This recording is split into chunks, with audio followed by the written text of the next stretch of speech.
engedélyetek nélkül benyit a házba. Arra gondoltam, hogy mit szólnátok hozzá, hogyha ezen a héten minden egyes nap lenne storytime. Oké, bocsi.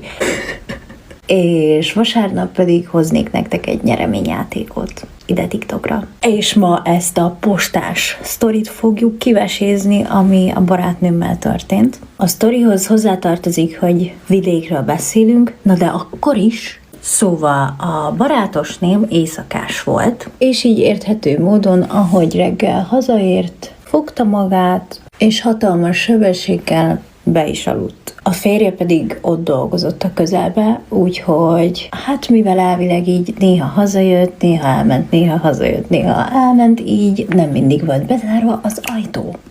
Engem már itt elvesztettetek, tehát hogy biztos, hogy nem az ajtó legyen bezárva.